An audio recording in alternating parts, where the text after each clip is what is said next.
What do you think birds think planes are?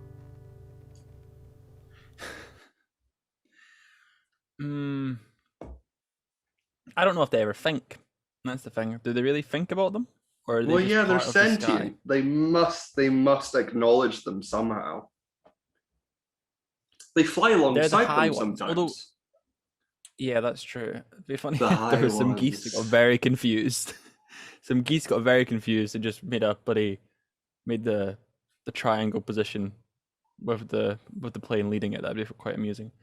Hmm. No, I but just imagine they think they're other birds that don't talk to them back to them and are very loud and may kill them. So stay far Yeah. away. Like, You know, what do fish think of whales? big fucker. You could eat me. Run very far. Yeah, I was reading yesterday that goldfish are dicks, essentially, Are they? because they disrupt ecosystems and communities of fish. So that's why you never put other fish in with goldfish, because Did you see the video? Oh, not the video, the picture. Did I send you the picture of the massive goldfish? of the giant goldfish. Yeah, that's why you Yeah, never that flush them yeah, down the that toilet, because because they they ended grow up to their environment. yeah. And this was like the biggest goldfish going. This was like it was so fat and so like it just very much adapted, but I can imagine he was a bit of a prick about it. Mm-hmm. But yeah, they break other fish's houses. What's up, everyone? Welcome to Four Eyes and the Giant. My name is Jordi Steele, and I'm 6'5". I'm joined as always by my good friend Cameron. How are you doing? I'm very well. Yeah, as I said, I'm still very tired. I don't know if you'll keep that in, but I am shattered. So, how about you? You dead inside still? I'm still. I've got to recover. It was quite busy, but quite busy today in the kitchen. It was dead business, but we were doing lots of prep. Um, Chopping those potatoos, peeling chopping those potato, chopping potatoes. carrots, Oh, making haggis bonbons, making jalapeno poppers. oh, you'll have been drooling. You love a jalapeno Yeah. popper. Oh, they were all melting. It was horrible. You Oh, gotta do it was it quick really when warm? they're And imagine frozen. there was no central heating in that kitchen either. It's boiling, absolutely boiling. I had to Yeah. just repeatedly get drinks, and we were luckily, because there was no actual business, because it's a failing business. We were able to just go outside a lot. Fair enough. I was sitting here baking in my room. I decided I was going to go to the cinema to see stuff today, but I didn't want to face the train because just being trapped in a small metal box was very warm. I can't be arsed with that. Yeah, As much as the cinema would have been freezing by the time I got there, but I don't know. Just too lazy for the too late. most part. Too Yeah, lazy. you did a lot of traveling yesterday as well. Today we are recording on the 16th of Yep. July, but this episode shall come out on the 19th of July. Okay. And from the 19th to the 25th of July, 10 years ago, we saw the following releases.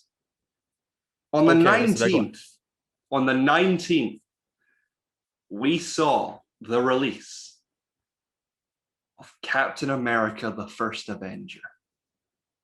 Oh my god. Yeah. It both feels like it's very long time ago, but also feels like it doesn't It's feel like only it was been that 10 long ago, but also years. feels like it was yeah.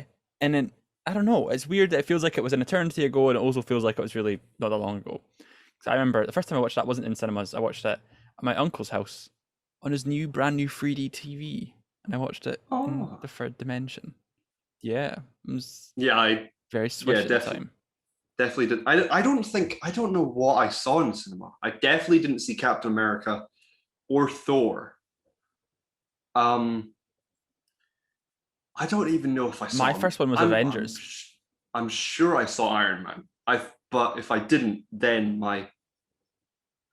it must have been Avengers. Yeah. would we not have been old enough to? What was Iron Man? What was its age rating? 2008. That would have been 12A. I got it on DVD, but I didn't see it in cinemas. I got all on DVD. Apart from Thor, which I watched at a sleepover. When I was in like P7, but that was. I think the first one was Avengers, then I skipped Thor 2, and then from then on, I think I saw all of them, and like Iron Man 3 and that. So again, I don't know if I saw it in. I definitely wouldn't have seen the Incredible Hulk. That would have been one that we would have seen as soon as that came out on like DVD or something, because I'm a huge Hulk fan, so I was really looking forward to that. Same. Seeing all the adverts. But yeah, I also loved Iron Man, so we probably saw that quickly. We had the DVD of that, like the normal DVD. So yeah, and then so Avengers must have been the first one. And look how far we've come. I know. We'll talk about that later on, won't we? Yeah, and then gone a bit crazy. 2 days later, on the 22nd. 3 days later, on the 22nd, so we saw the release of Friends with Benefits, starring Justin Timberlake and Mila Kunis. And co-starring Emma Stone. Oh, is it? That's a hint towards a hint towards something in the future. I'm dropping an Easter egg. Okay. And then on the 23rd, of July, Cowboys and Aliens came out. Do you remember this? Don't think I've ever seen it, but I heard it was infamous. I saw the posters everywhere, all the adverts everywhere, and then it flopped like nothing. Didn't it? Proper flopped. I think I saw this at my friend's house when it came out on DVD. Daniel Craig, Harrison Ford, Olivia Wilde, I think she plays the love interest that Jon Favreau directing, no? Jon Favreau directing. Wow. Yep. But speaking of DC, so this week, the week of the podcast releasing, we're seeing the release of The Suicide Squad, which we're both really, really excited for. Again, Jordi, I don't think your time is working. This week is not the week of the podcast releasing. Is the Friday is the 23rd. I have been corrected. The Suicide Squad comes out in 2 weeks. It's nice to know that. But anyway, we're going to keep with the topic, and we decided that in celebration of the Suicide Squad, we would talk about DC properties that we want to be adapted to screen, whether that be film, series, like HBO Max series. We'll go through it. Cameron, you can start. Are you making me start because my DC knowledge is very limited in the fact that I know the big hitters. I know like the Killing Joke. The big Frank Miller one. The one where he's like the Dark Knight. Is it the one with the Dark Knight? Is that the same comic? I don't know. But what I have read, Jordi, I spent most of S1 to 3 reading Nightwing, and I would very much like to read. I'd like to see a proper Nightwing series or movie or anything. I just like him. He's a fun guy. I want to see the circus stuff. I also want to see a Batgirl stuff. I just want them just to have a good time with it. Well, that's my thing. I don't know what kind of Joss Whedon. Yes, it's not Joss Whedon though. Don't use that. Don't use that name. It's not Joss Whedon anymore. It's somebody. No one's doing it. I don't think. I don't think anyone's. I think they've given up on Batgirl. Get Jason Reitman to do it. That's a good shout. If Ghostbusters Afterlife is good, I think the offers will come rolling in, because he's not proven himself as a big money director yet, has he? I don't think he's done anything big money. He's done Up in the Air and Tully, really. That's kind of it. So if you get I know, and Ideas of Marches. Was he Ideas up? Am I getting him mixed up with Ideas? Is he Ideas of Marches or is he Up in the Air? I can't remember. But Tully's He very did good. Up in the Air, Juno. The Front Runner was what I watched the other day that he made. The Front Runner. I enjoyed that. So yeah, I think he'd be a massive shout for a Batgirl. And then maybe leading on to Nightwing. I would like to, basically just make what the Gotham Knights game is into a movie. Do that. Right. That's my pitch. Just what they're doing. All right, so you want like a Bat Family film? Just do a Bat Family film, but without Batman. Right. Because fuck Batman. Or no, because it would have to be. I was going to say 10 years after the Batman, so we start building a Batman universe for our Pats, for Battison. That would be great though. And if Arpat stays on to do this as a big franchise, which I don't know if he will, but if he does, then you could build on shit. But they were planning it as a trilogy, were they not? That's what, at least. The Matt Reeves, yeah, it's going to be a trilogy. Matt Reeves was thinking a trilogy. If Arpat manages to stay on and they don't have to change him midway through, because like, imagine he'd be burned by Twilight at this point. You don't want to. I don't think you'd want to repeat a full franchise. But if yeah. But if you could build off that universe, because they are trying to build up the HBO Max thing, they're doing loads of different shit. So, my pitch for a TV series is just Gotham. Do Gotham again, but well. Just do Gotham again. Oh, I like the first season. Same. That and then how much further did you get in? No, I don't. I got maybe 3 seasons. I finished the 3rd season.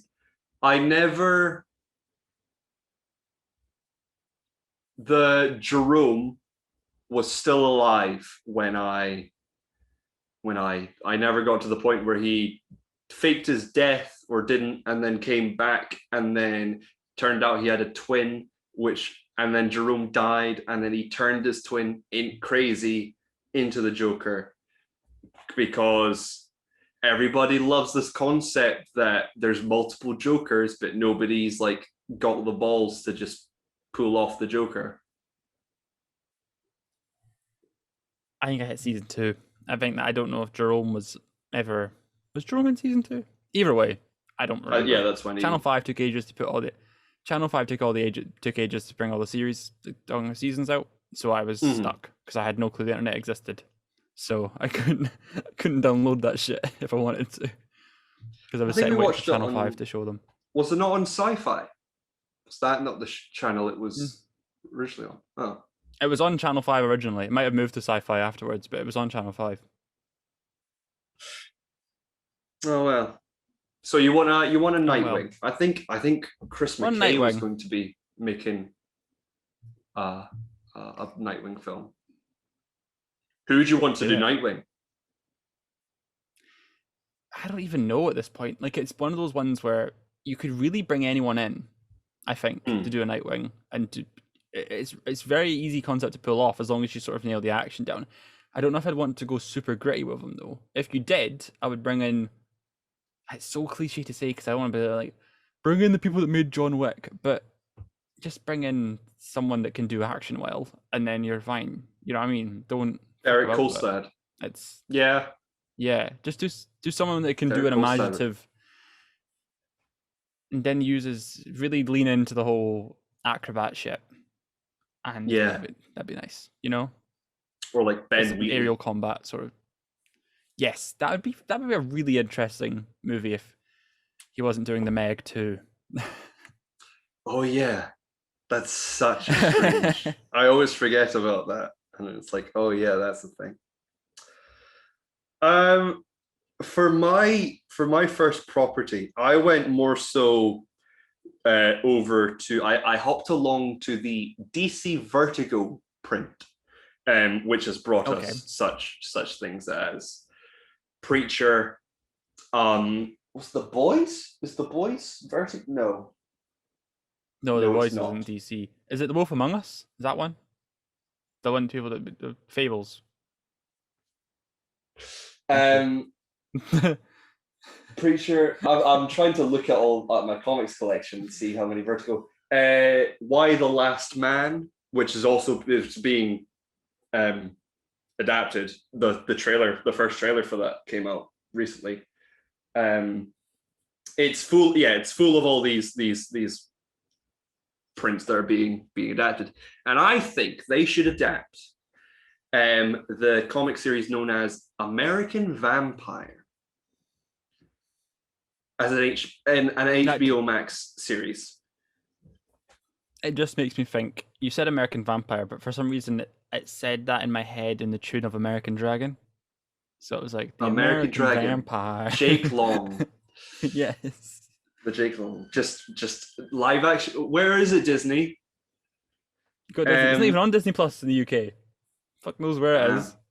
Yeah, so created by Scott Snyder and Stephen King, the focus of the series is a notorious outlaw in the 19th century American West named Skinner Sweet, who wakes from death to find he has become a new kind of vampire, something stronger and faster than what came before, impervious to sunlight with a new set of strengths and weaknesses.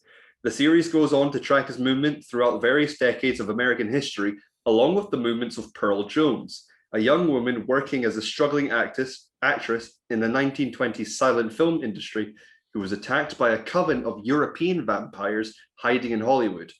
Sweet saved her, turning her into a vampire like him, at which point she seeks revenge on the classic vampires who attacked her in life. So I guess you could do it as a series or I guess a standalone film, where at the beginning he becomes the first American vampire and then skip a bit and then she becomes the second American vampire. And then it's all about revenge for her. And he's just like the gunslinger that helps. But people love adapting Stephen King. So... Oh, they'll touch it. If Stephen King's got his name in it, they'll go, yep, it did well. So we'll just make everything Stephen King's ever made. Yeah, Stephen King and Scott Snyder, who did the Batman run. Who did one of my favorite Batmans. The Court of the Owls. The Court of Owls, yeah. He did... I've got the first 8 volumes of that run he did. Is he a writer or a artist, Scott Snyder? Scott Snyder, he's a writer. He's a writer. Writer, yeah. Writer. Greg Capullo did Capullo was the artist for Batman. Yeah. I think there's been multiple artists for American Vampire, but Stephen King is the selling point, pretty much. Mm-hmm. Cameron, what's your second character? I was gonna just do or storyline, because the only ones I know, Jordi, I only know the basics, and I'm not very smart. Can we get a Polka Dot Man series? Just do it. Just do just spin off fucking David, what's his face, into its own. Just take if he survives. Out. If he survives, he didn't need to survive. He could just do anything. I don't know. I just really want James Gunn's doing what I wanted him to do, basically, and just pulling out all of the weirdos of all the stupid. All the times you would see like the memes where it's like all of Batman's greatest villains, and it'd just be like all the shit villains. He's just doing what I want him to do and pulling out all the shit villains from like comics, like One Comics or whatever, and then bringing them in like fucking Condiment King is what we need next. Thank you very much. Oh yes. Yep. Batman, Brave and the Bold. Yep. Just bring anyone and everyone with a stupid name or a silly power. I'm sorted. That's my second pick. Stupid people. There you go. Decided on the fly. My second pick is stupid people. Stupid people. Or more spin-offs of the Suicide Squad. Yes. Who are your favorite stupid people? My favorite stupid people for just DC? Yeah. Well, you could throw a couple Marvel ones in if there's any significant ones. So for Marvel, there is a character called Razorback who wears a boar skin, and his power is the ability to be able to drive any vehicle. So like as soon as James Gunn started doing the Suicide Squad and all the stupid characters were announced as being used, I wish they'd do that for like Thunderbolt. Have Razorback get Big Wheel into the MCU, who What is is Big Wheel? Go into it. he's a man who drives a big wheel like a Ferris wheel. He was also, I think, the opening boss of the Amazing Spider-Man video game, or Amazing Spider-Man Right. 2, if you remember that. I can't say I've played either of those games. I wanted to play Amazing Spider-Man 2, never played it. But yeah, he's literally a man that drives a Ferris wheel. And there's also the Door, who is a man that can become a hole in a wall. That's No it. way. Very much playing on the same stuff as like Polka Dot Man, where his suit is his power and then he just becomes the whole. But that's Marvel. On the side of DC, Condiment King was a good call. I forgot about him. When are we going to see like Clock King or is it the Kite or Kite Man? Kite Man is a brilliant character. Because who did it? There was a run of some series of some Batman comic where Kite Man, they reinvented the character of Kite Man because he's a bad guy whose gimmick was a kite. So he's in Harley Quinn. Right. He's in Harley Quinn. He's a member of the what's the not Justice League, what's the League of Legion Villains of Doom? or whatever. Legion of Doom, that's what it is, yeah. But yeah, in that series, it basically showed that he was a laughing stock amongst all the rogue gallery as well. So nobody took him seriously. And he goes through like some deep shit. And it would be great to have him in the Gotham Central series that they're doing. Calendar Man. But yeah. He's one as well, isn't he? He just Calendar Man. He'd be good in the Reeves universe as well if they're doing sort of like Zodiac stuff. Yeah, because people think loads of. Well, we know it when the Batman has been rumored to being adapting the Long Halloween series or a comic run, which featured the Calendar Man as a sort of what's his name? Hannibal Lecter sort of character behind bars, but like I know what's going on. That one. There's loads of funny ones you could pull from Arkham, the Arkham ones. Because the only reason I know Calendar Man is because of the Arkham City. Arkham City's in Arkham City. Yeah. Yes, because you have to get an achievement, you have to go back on certain dates and hear him talk. So you go back on Christmas, on Easter, on Halloween, on July 4th, stuff like that. You'll say a different thing depending on the day. Yeah. The Mad Hatter guy is a weird guy as well. I'm going off on a tangent at this point. You know, there's loads. Like, the Arkham City is a wealth of stupid characters that you could that would be quite good. And especially, you made me think about the Reeves universe. That is a perfect call because you could make all of these weird killers very grounded in a way, and do all the murder mystery around all their gimmicks, I guess, and not have to do. And specifically another character, which I think you might say later, but if you want to, you can say now. Go on. I don't know who you're talking about. Victor Zsasz. Oh, yes. Okay. I'll just do all of my. I'll just do all of my bloody. Okay. Just go for it. All of my ideas now. Victor Zsasz. Because that's why. While we're thinking about this, I was like, oh my god, they could just do loads of villain origin stories in the same way that they do Joker. And a one I would like to watch that I think would be better than Joker would be Zsasz. Is that like a Victor Zsasz movie? Just have him losing his mind and just going on like, but there'd be no sympathy. Either that, or he is the main killer of a detective thing. Yeah. So just make him part of the Batman thing. But I just feel like something focused on Victor Zsasz. I don't think is he in? He's not in Batman Begins, is he? Am I remembering that wrong? No, he's in Gotham. Is he in Gotham? Yes. So just do something. I just want to see him adapted. I think it'd be really cool if you could just do something with him because I just feel like he's a good, cool character no one uses. Just do it. Yeah. They're all my ideas. I think I've drained now, bar one. So you have a good go of all the things you have now. I've just completely outed all of my opinions. Okay, so my next pitch is for an HBO Max series based on The Authority. Created in 1999 by Warren Ellis and Brian Hitch for the Wildstorm line of comics, The Authority is a team of superheroes who get the job done by any means necessary, like Bob the Builder. The team consists of such characters as Jenny Sparks, a British woman who can generate and turn into electricity, Jack Hawksmoor, who is psychically bonded to cities in order to communicate with them and receive powers from them. So he starts dying when he leaves the city. He has to be amongst the city. And when he is able to, he gets like stronger, he's able to fly, but he's also able to talk and communicate with buildings. There's a sort of sentience around them that allows him to sort of talk, and he knows the layout of all cities as soon as he's in them. He can also just tell buildings to crumble.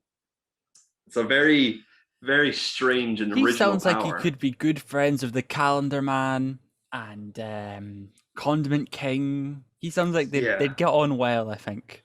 Yeah. Other characters are Swift, a Tibetan woman who possesses wings and sharp talons. The engineer, a scientist who has replaced her blood and with 9 pints of nanotechnology and create solid objects with it.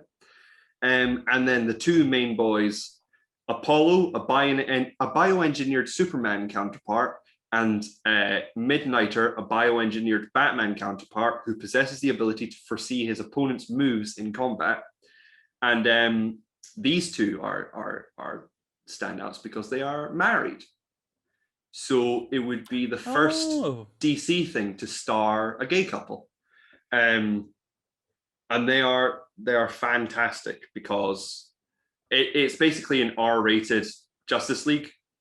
So it's like The Boys and Invincible, which people are loving right now. People love the what if it was superheroes, but very violent. In the comics, there are a lot of horrific acts of violence, and there is a lot of sexual abuse storylines. So they'd have to be very. Mark Miller came on to write for this series, essentially, and also it was very. A lot of stuff was about like military and how the Justice League or the Authority was used for the military and stuff. And then 9/11 happened, and DC were like, maybe cut down in all the really not convoluted, what's the word? Controversial elements. But yeah, in an era where people are loving The Boys and Invincible, I think The Authority could be very good. Do you have anyone you want to say? Your next trick? Or for my next trick? No, because I just basically ruined my entire. Because I was like, oh shit. Because I was like, I basically, my mind started coming up with ideas midway through, and I just had to get them out before I forgot them. I only have one more, so you just do another one.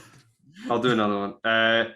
So you mentioned it earlier, Fables. They have tried in the past. Created by Bill Willingham, Fables tells the story of a community of fairy tale characters who live secretly within a district of New York City called Fabletown, after their own world was conquered by a mysterious enemy known as the Adversary. The series mainly follows several of Fabletown's legal representatives, such as Sheriff Bigby Wolf, who is the Big Bad Wolf, or was the Big Bad Wolf, Deputy Mayor Snow White, her sister Rose Red, which is Red Riding Hood, Prince Charming, and Boy Blue, as they deal with the troublesome fables and try to save conflicts in both Fabletown and The Farm, a hidden town in upstate New York for fables unable to blend in with human society.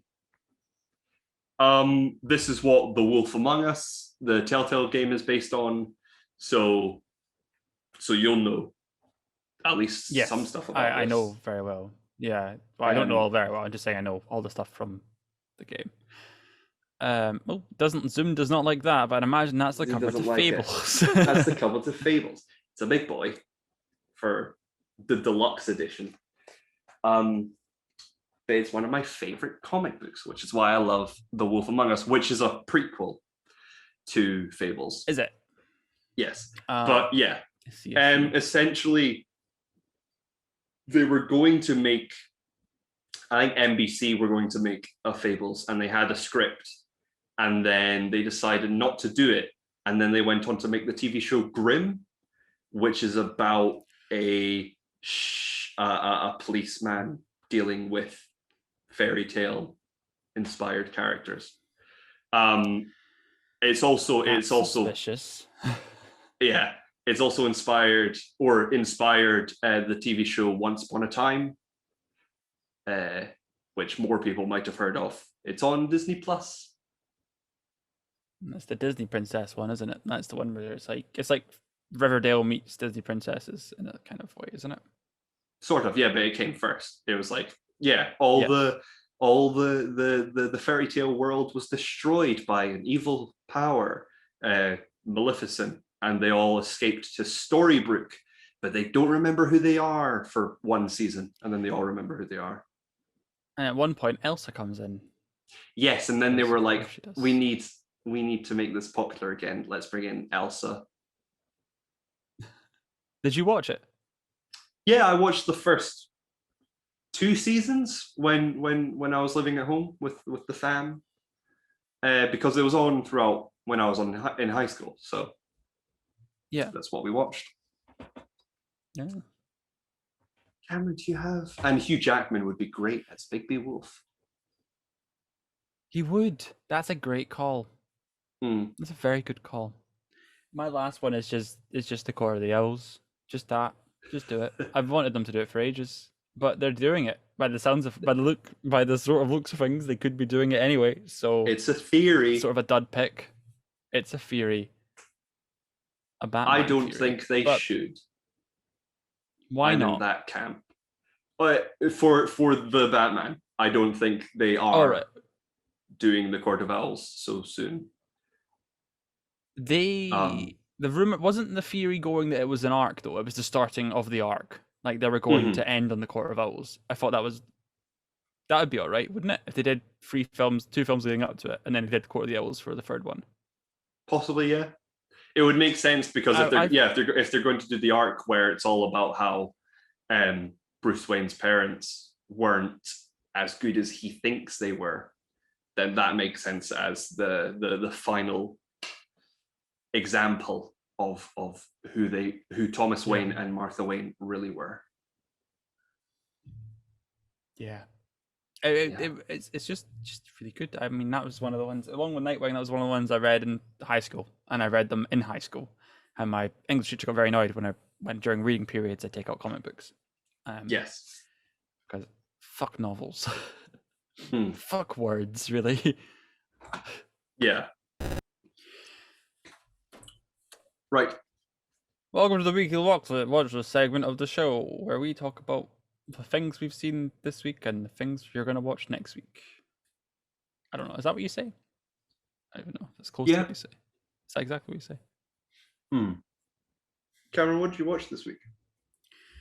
This week I watched Escape Room. Just mention that quickly. I watched the first Escape Room because the second one came out Friday, and I was going to go and watch it, but then I decided not to. It was fine. It was just, I don't know. There wasn't much to say about it. It's just a watchable movie. I did watch Space Jam 1 as well, and I hated it. I hated it. Could not stand it at all. Keep in mind it's a kid's film. I do keep in mind it's a kid's film. I just was uninterested. I don't think even my kid-like brain was just not taken in by the pretty colors. It was just, right. I don't know. I just wasn't feeling it. But I did watch Space Jam 2 today, and my oh my, what a film! Did the first one raise your expectations, or could you even be lowered? I don't think they could have been lowered. I don't think they could have been lowered by Space Jam 1. What I will say about Space Jam 2 is that I think it's better than the first one. Because the first one doesn't do much. The first one has like no padding. They just sort of like, he's gone down the rabbit hole, play a game. The second one has at least some build up to it, and it's like there's like funnier moments, I guess. But yeah, it's just blatant. Just it feels too corporate and too lifeless and soulless, and it's just a massive advert for look how much IP we have. It's just Ready Player One again, but not as good as Ready Player One. In the fact that it doesn't, Ready Player One at least felt genuine at times. This just feels like a soulless cash grab in the attempt to advertise how much stuff could be coming to HBO Max in the future. It's just shocking. The Looney Tunes stuff is okay, like with sort of that kind of thing. LeBron's a better actor than Michael Jordan. Yeah. And that's about it. That's all I can say. And there's moments in this film I'd love to see your reaction to, just to see how hard your face will hit your hand will hit your face, and when you go to face palm. That's about it. I cannot wait to hear what you think about this when you get to watch it. We'll talk about it next week, or you can message me on that. But it is just atrocious. It really is. I fell asleep in the last half an hour. What? How is Dawn? Dawn is cringy as hell. It's so cringy and just so buzzwords about, because he's algae rhythm, the algorithm. Yeah, he just uses loads of like technological buzzwords, and it just becomes depressing. Jeez, so there's 2 thumbs down for Cameron in this one. 2 thumbs down. Wow. Yeah. Cameron, can you guess what Space Jam: A New Legacy has currently on Rotten Tomatoes? I think I'm spoiled. I know what the Metacritic is, and I believe that's like 36. So I would hazard a guess that it's slightly lower than that for the so I would go like maybe 25. It is currently 35% on Rotten Tomatoes.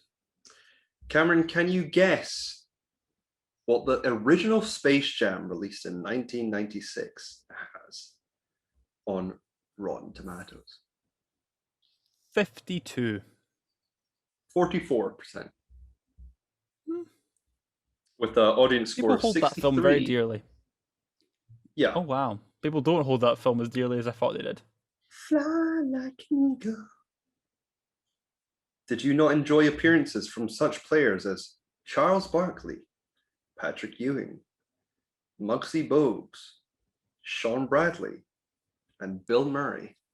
I can't say I did, bar Bill Murray, who is a delight in everything he does. And any comments made about Space Jam should not be attributed to Bill Murray in any way. Thank you. Okay. What did you watch, Garfield? This week, I watched three films I won't go deep into, but I recommend to everyone is the anime Akira. I watched that again on my lovely TV screen and not on a laptop or a computer I did for the first time I saw it. I want to see that film in a cinema desperately. You had you had the tickets. You could have saw that bitch in IMAX. Yeah. You could have gone yourself. You need to as well.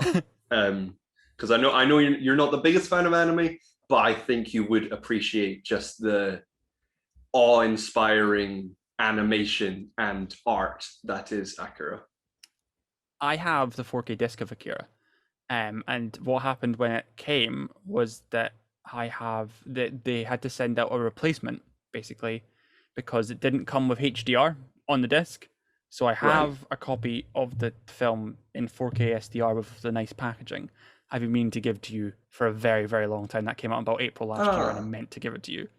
So because I know you like that film a lot, and I have them, I just got given it for free. So I have a really lovely package, but it's not 4K HDR, it's just 4K SDR. But it's still beautiful. So you also have a 4K HDR version? Yeah, I have a 4K HDR version, but I got given a 4K SDR version. Watch it. I watched the HDR one. Watch Akira and Top Secret on Paramount Plus.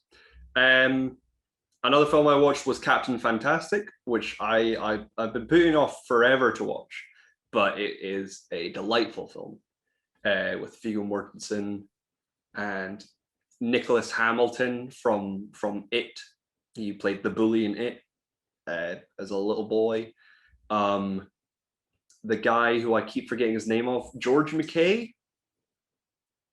He was in 1916 or 17. The sequel. Yeah, I really enjoyed this film. It's a nice. I would put it. I would probably marathon this film with Little Miss Sunshine. Very similar vibes. Similar.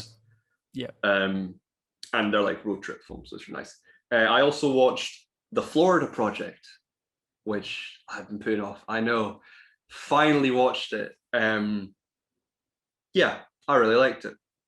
It's really good. Sean Baker does really good. Just people going about their days. They're not the most likable people, but yeah, you get drawn into the worlds that he creates, and the fact that many times me and my family, such as yours, have visited Florida and driven up and down International Drive.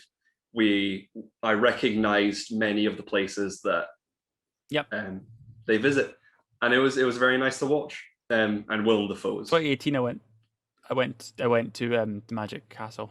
I drove around the car park at Magic Castle when I was there in 2018. It felt a bit, I felt a bit bad because it was almost like tourism of like, don't know the correct. It just felt like really weird tourism in a way to kind of take a tour around the Magic Castle like that. But yeah, let's go see a rundown motel. Yeah, it felt very strange, but it was just interesting. Because that had been there right under our noses. We'd stayed not too far away from that in like a villa. It was in like the first time we went, so it was very close to home, I guess, in a way that you didn't realize when you're there, because it is so. You get caught up in all the Disney shit, you don't realize that shit's going on, like at all. Yeah. So, but I didn't hold Tangerine very high in regard. Which attributed to me not being like I need to see the Florida Project, but watching the Florida Project has made me excited for Red Rocket, his next film. Starlet's worth a look as well if you can find it. It's very difficult to track down, but Starlet is worth a look. All right, this is our one. What was his first film? Was Tangerine his first film? No, he's done a couple other ones that are just physically impossible to get a hold of. Like from 2000, he's been active since 2004 making indie films. So yeah, there's loads of shit you can find. If you can find it, I've tried my hardest. But it all downloads at like a kilobit a second, and I don't have 6 weeks to download things. Not even 6 weeks, like 14 weeks to download things. So just sort of give up.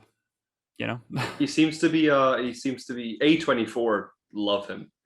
Because he seems to be the kind of filmmaker that just always comes in under budget and always finds a way to cut the budget, because he uses a lot of real people and locations. But yeah, he says he's dreading the reaction to his next film, so that should I can't wait to watch it. Yeah, it's gonna be great. I also watched last night. It came out in America on Netflix, but it's not out here just yet. But you can watch it using NordVPN, or ExpressVPN, or any other kind of VPN, I guess. I'll leave my refer a friend link down below for ExpressVPN. Which one of you wants to pay us? You can use them. But yeah, I watched Gunpowder Milkshake, a new film starring Karen Gillan and Lena Headey and other actors like Michelle Yeoh and Angela Bassett. And I'm going to butcher her name because I always forget. It's Carla Guadiano or something. She was in the mum from Spy Kids. I'm no help to you, buddy. I don't even know who that is. Really, not remembering her name. Carla Cugino or something like that. This film was very boring. It was a very by the books, run of the mill action film. Like a hitman kills the wrong person, and then the parent of that man is a mob boss, so they send all their men to kill this hitman, and it's one man against the whole army, and then also mixed in with the hitman has to team up with their distant parent, which usually comes in like the sequel to the film, but they do it first. And so Karen Gillan plays the hitman, doing her Nebula voice. But oh no, not the Nebula voice. I like Nebula, but oh my god, not the Nebula voice. Yeah, the problem with doing the Nebula voice is that when she's Nebula, she's an emotionless robot. So, and she's like traumatized and emotionally detached from everything. So it makes sense. But in this, it just becomes like cheesy and just I hated it so much. And also, so her mum is played by Lena Headey, who played Cersei in Game of Thrones, who is British. Now, Karen Gillan is Scottish, but for some reason in this film, she's American. She has Lena Headey doing a British accent. A terrible American accent, but Lena Headey keeps her British accent. And it's not like she gave her up as a baby, so Karen Gillan's grown up surrounded with like American parents. She is shown to have her mum ran away to keep her safe, but she was like a teenager, like a late teens, so still British. So you don't lose your accent that quick. So yeah, that was terrible, and I hate whisper acting. It was one of the worst parts of the CW series. All those shows on of DC, all the DC shows on CW.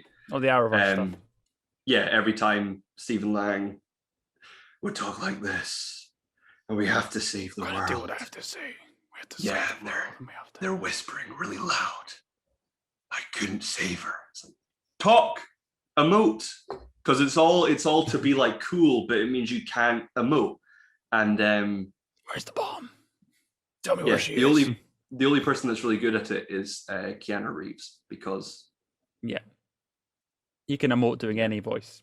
He's always doing the same thing. Yeah. So it's a very I'm back.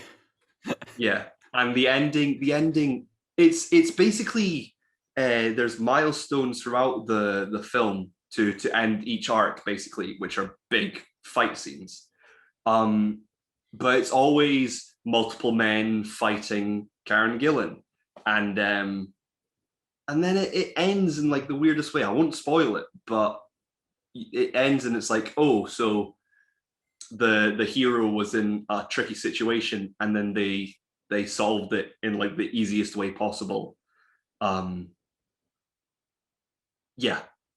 the most obvious as well is, but like, they play it off as if it's not obvious. So yeah. The cinematography, however, and the fight coordination is pretty good. So I'll give it only 1 thumbs down. A great week for movies. Yep. But a fantastic week for Disney Plus. Oh, right, yes. This is and it's an L. Oh, is it an L? Yes. My headphone just fell out of my ear. The final episode of Loki. I didn't hear that. No, I didn't see that. The final episode of Loki hit Disney Plus on Wednesday. Finally revealing who was at the end of time, who was in the big old castle, what was going on, what happens. So big spoilers for Loki. If you've not seen Loki, you can skip ahead to the next section. But I'd imagine that's just the end of the show. So this is the end of the show. Yeah. Yeah. So, in the big castle, it was revealed that the one who remains is in the big castle. It's the Citadel at the end of time, who is played by Jonathan Majors, who has also been cast as Kang in Quantumania, and is pretty much confirmed to be Kang in this. Episode. They did it. They did a Kang. They there's lots of talking, lots of sitting about. They just they don't do much really other than Loki and Sylvie fighting each other. And then Sylvie betrays Loki. That's it, kind of. And then the But timeline Mobius has his stuff going on. That's true. Mobius does have also sits and talks with Judge Rayner. No, but there's also the whole trying to find like who, and they find out who Renslayer is, and she was just a teacher.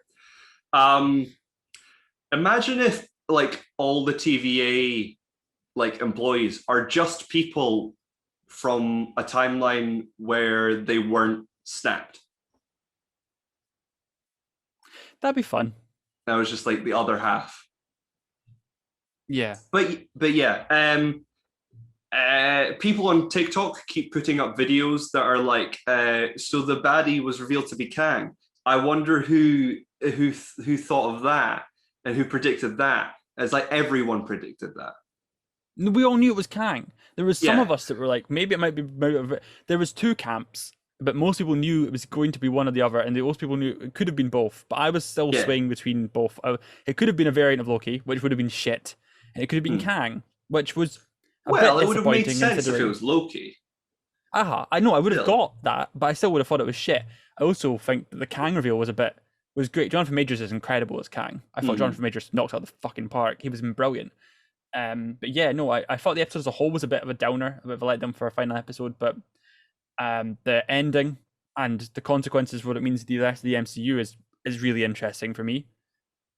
Since Sylvie plunges, like, but Kang says like, oh, if you kill me, the timeline splits apart, and all the other Kangs are gonna try and fucking kill you, or you can just take control of the TVA and keep pruning the timelines, and you can be in charge of the time.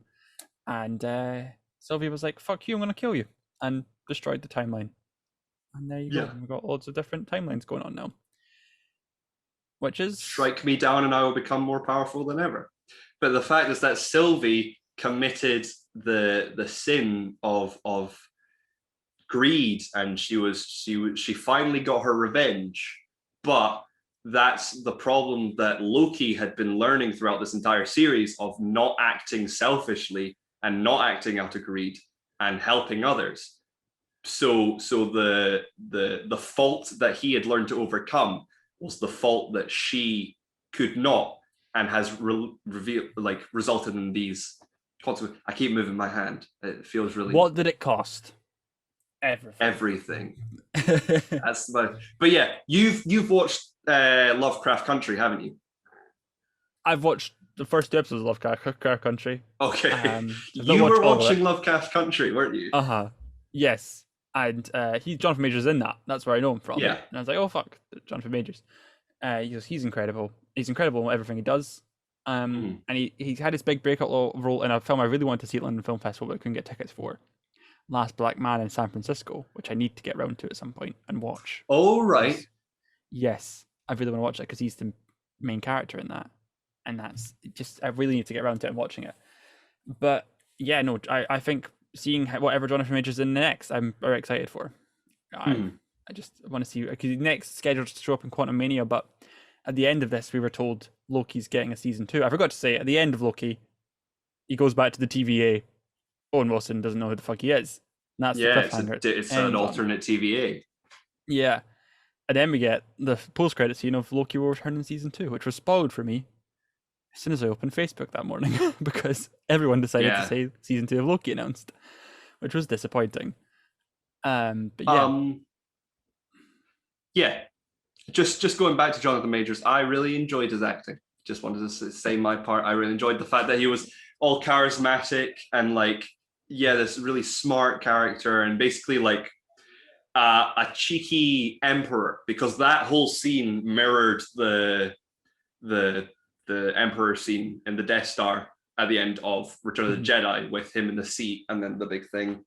So it was really fun to see him play a cheeky version of this character, and then he's now going to be playing obviously a darker version of the character. So it was fun to see an actor play different versions.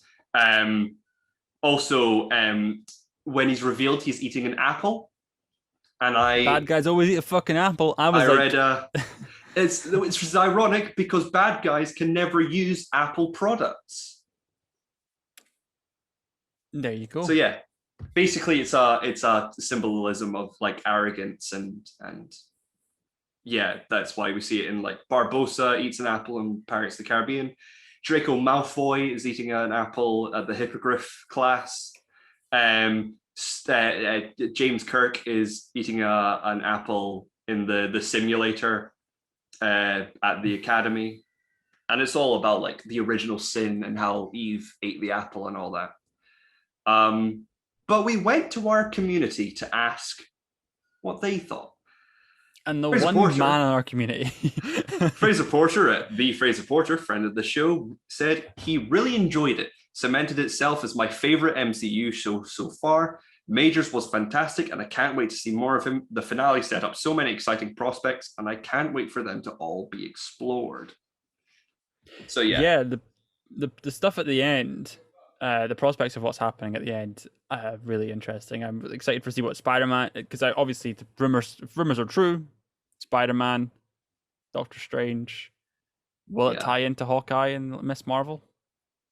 Who knows? Who knows? Who knows? Can we get a trailer for Hawkeye and Miss Marvel soon, please? That'd be lovely if we could have that. Does it make What If canon? I think it is. I think that's what. I'm not sure what effects it will have on like films and series, but I think now it is canon because there's all these timeline variants. So yeah, and even the variants had variants and all that. So, or the branches had branches. It's like a tree now. It's a big old fucking roots, lots of roots. But it'll be nice to see. I wonder if in Thor they'll do like the what's his name? Yggdrasil, the world tree, sort of parallel of it all sprouting off, and that would be quite cool if they do that. It'd be very cool.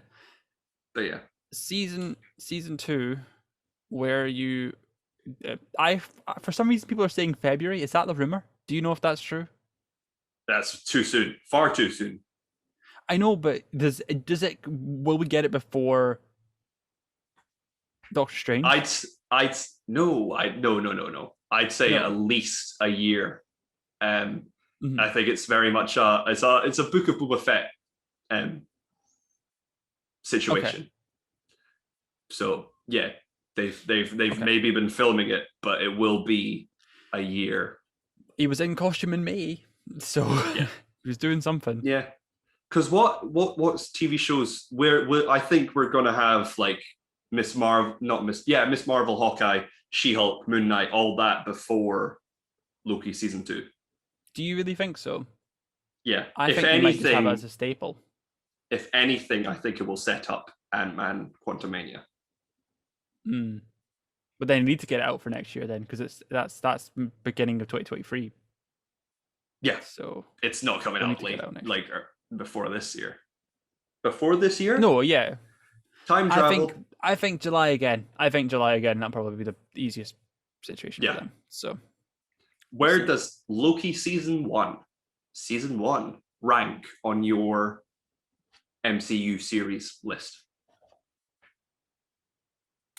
At the bottom. So far. Yep. I like Falcon and Soldier better. And I think WandaVision is still the best. So sorry. Wow. Yep. Controversial. I guess you're number one. We're getting controversial. Yeah. Yeah. Loki, WandaVision, Falcon and Winter Soldier. Fair enough. I really enjoyed this series. I especially enjoyed the finale. People are getting pissed off because it's like you spent an entire final episode explaining stuff, but it's a series. It's an actual season finale, so it was setting up second season and also the entire MCU from now on.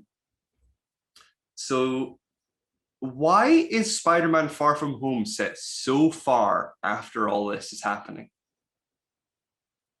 Is it actually though? Like really? Because when is this set? Because it started in 2012 when Loki was taken. In all time. It started in all time though. All time always. I think it's set directly after Endgame, but then it doesn't matter. Yeah. So, yeah. Yeah. So, that's Loki. That's Loki. Out next week is The Wrath of Man, the new Guy Ritchie movie starring Jason Statham, I believe. Okay. And Old, the new M. Night Shyamalan movie, where all the people get old on the Okay. beach. On the And beach. that's it. On the cinemas. I don't know what Netflix is up to. Are they up to anything? Netflix on Friday is the premiere of Masters of the Universe, the new Kevin Smith directed cartoon animation sequel to the original He-Man and the Masters of the Universe series. So that will be nice to watch. Yeah, that'll be awesome. I haven't seen. I don't know anything about the original, but it'd be cool to watch some new Netflix animation because I'm loving it so far. Same. Well, I say same. I've not watched any. What are you going to watch? What have you watched? What have you watched? What did you think of Loki? You can tell us down below on YouTube. Yeah, you can tell us in the comments. You can message us. You can at me at Real Jordi Steele on Twitter. You can also message the show at Oh Hi Films and at Four Eyes Giant. Cameron, where can they find you? You can find me on Twitter at CamzoOG, or Twitter and Instagram at CamzoOG. You can find me doing stuff on ohifilms.com. I do another podcast called 35-Minute Movies where we just finished doing Vin Diesel stuff. The final ranking episode should be out this week at some point, and then with the announcement in that show, what the next person we're doing is, and that will start sometime in August. So there you go. That's kind of me at the moment. So go on 35 Minutes Movies is down below. Fantastic. That's everything. I hope you have a lovely week. Bye. See you later.